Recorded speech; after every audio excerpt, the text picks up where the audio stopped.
그 어떤 10분보다 알찬 10분 뉴스하이킥 합타임 120만 요정 오윤혜 씨와 함께합니다. 어서 오세요. 네, 안녕하세요. 오윤혜입니다. 뉴스가 산적입니다. 산적 바로 너무 많아요. 너무 많아요. 네, 바로 시작하시죠. 그러면. 네, 바로 시작하도록 하겠습니다. 요즘 KTX나 SRT를 타신 분들이 한 커뮤니티에 인증샷을 올리면서 지금 SRT에 구비된 후쿠시마 오염수 괴담 책자라는 제목의 게시물이 올라왔습니다. 괴담 책자. 네, 이에 따르면 대한민국 정부가 발간한 책자인데 후쿠시마 오염수 10가지 괴담에는 첫 번째 문 정부는 방류를 반대했는데 윤 정부는 찬성한다. 방류된 맞는데? 오염수는 방사선 물질 범벅이다. 방류 오염수가 3개월 뒤에는 우리 바다를 덮친다. 방류 이후 후쿠시마 수산물을 수입할 것이다. 후쿠시마 서식 우럭이 우리 바다까지 헤엄쳐 온다 등의 괴담으로 소개되어 있고 다 가짜뉴스라고 도장을 쾅쾅쾅쾅 그리고 전혀 근거 없는 주장입니다라는 답과 함께 짧은 설명이 추가가 되어 있습니다. 아니 근데 후쿠시마 우럭이 우리 바다까지 헤엄쳐 온다라고 얘기하는 사람이 누가 있어요 대한민국에?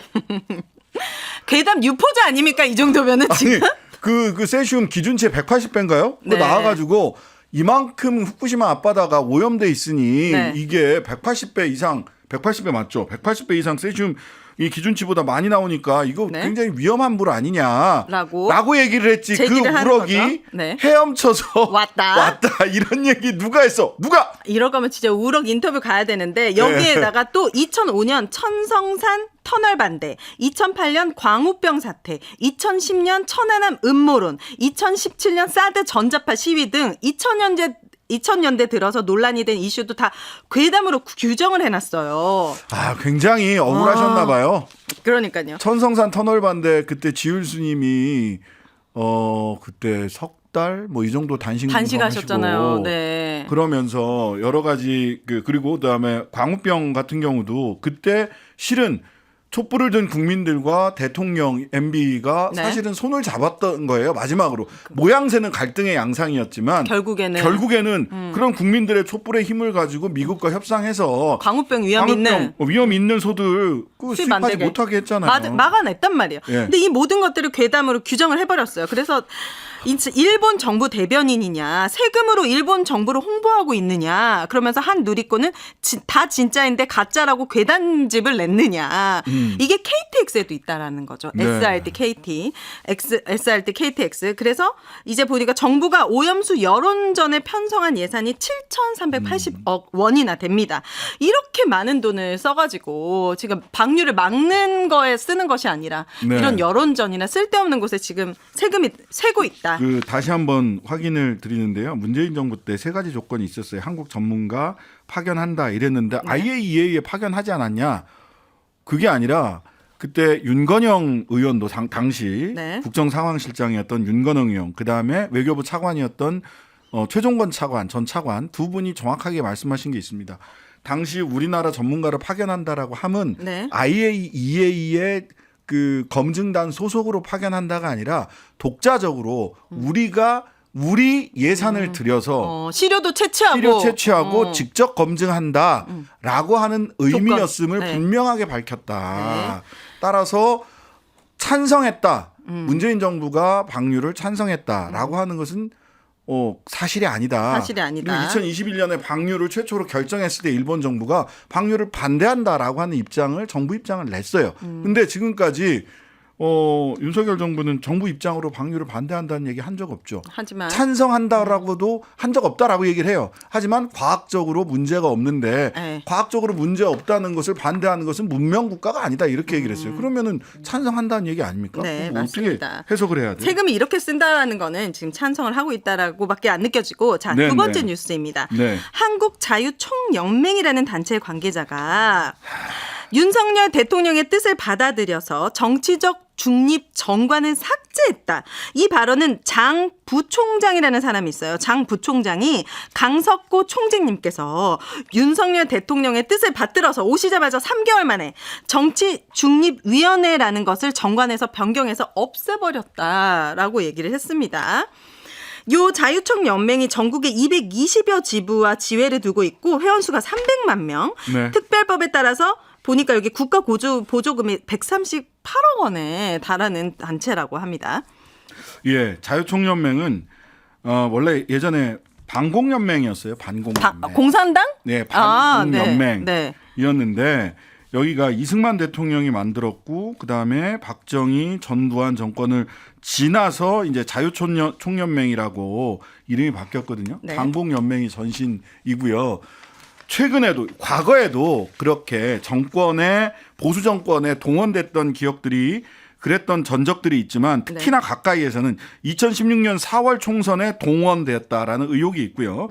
박근혜 대통령 탄핵 정국 당시에 촛불 집회, 맞대응 집회 동원 의혹이 제기되면서 정치적 중립 중립성. 논란에 휩싸였고요. 네. 2018년 그래서 10월 정관에 총연맹은 사업을 행함에 있어 정치적 중립을 지킨다는 조항을 삽입을 했던 겁니다. 원래 과거부터 네. 보수 정권의 정치적 동원부대라고 하는 네. 인식이 광범위하게 퍼져 있었고 실질적으로 그런 일들을 했던 사례들이 너무너무 많아요. 최근에는 박근혜 정권 때 그랬기 때문에 이렇게 갔던 거거든요. 그랬는데 여기 뭐 그 인터뷰 이게 보수 유튜버에 나가가지고 네. 보수 유튜버에 나가서 장철호 사무부총장이라는 분이 얘기를 한 거예요. 아까 지금 오윤혜 씨가 얘기를 하신 게 대통령의 뜻을 받들어서 대통령의 뜻을 받들어서 3개월 만에 그다음에 뭐 좌파 문재인 정권이 들어섰을 때 자유총연맹을 망치기 위해 어떤 우파적인 활동도 하지 못하게 하기 위해 정관을 변경해 정치중립위원회라는 걸 만들었다. 우리는 우파를 위해서 일해야 되는데 커밍아웃 했네. 예, 네. 자, 그러면 그렇게 하세요.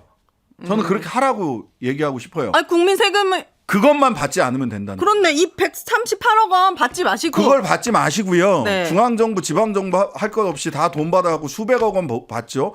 이 양반들 무슨 보훈회관이니 뭐니 이런 데도 다 들어가 있고 그래요. 자리를 네. 말하자면 이렇게 지방자치단체에서 좋은 자리도 네. 사무실도 내주시고 이런단 말이에요. 뭐 일부 직접 돈을 내서 쓰는 데도 있지만 그러니까 정부 돈 받지 말고 하세요.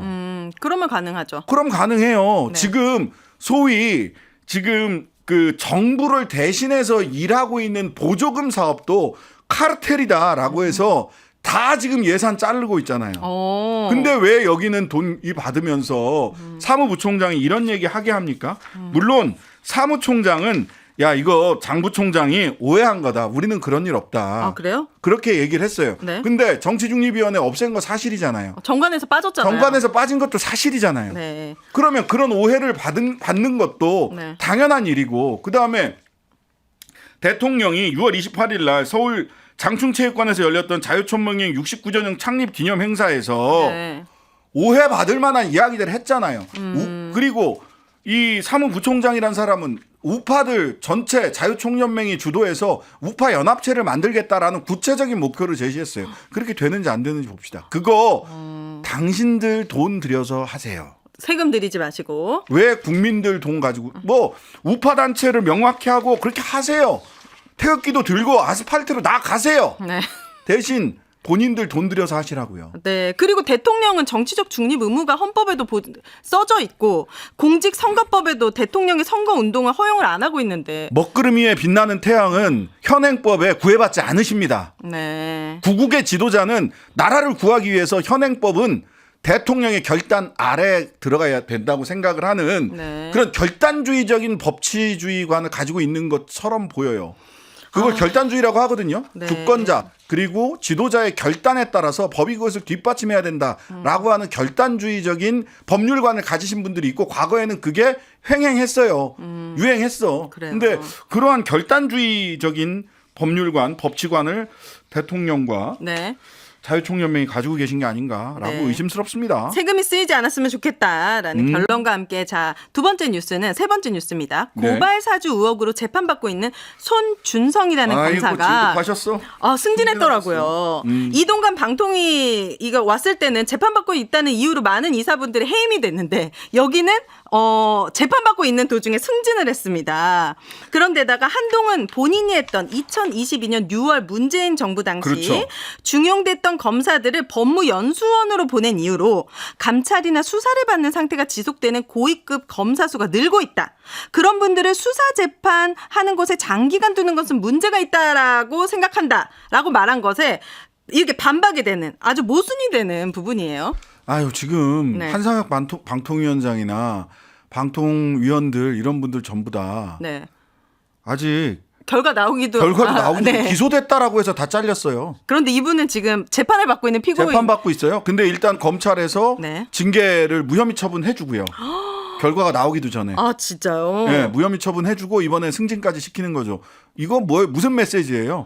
충성하면 보상한다. 아, 이 윤 정부의 선택적 공정과 상식이 도를 넘었다고 생각하는 게 고발 사주 의혹 당시에 윤석열 검찰의 핵심이었던 이들이 지금 승승장구하고 있습니다. 승승장구하고 있습니다. 자, 한동훈을 필두로 권순정 이 사람은 법무부 핵심 보직인 기획조정실장 맡았고 그럼요. 성상욱 이 사람은 전국 최대 검찰청 서울중앙지검에서 인권보호 부장이 됐고 라임 술접대 검사 당사자인 임홍석은 징계를 받지 않았다. 네. 선택적 공정 상식. 그리고 네, 도를 넘었다. 의리 충성하면 보호해준다. 네. 저는 교사가 행복해야 아이들도 행복하다고 생각하거든요. 3부에서 서울 교사 노조분들 말씀 잘 들어봤으면 좋을 것 같습니다. 네, 오늘의 하프타임은 여기까지. 감사합니다. 감사합니다. 하루 종일 기다려지는 진짜 시사. 평일 저녁 6시 5분 신장식의 뉴스 하이킥.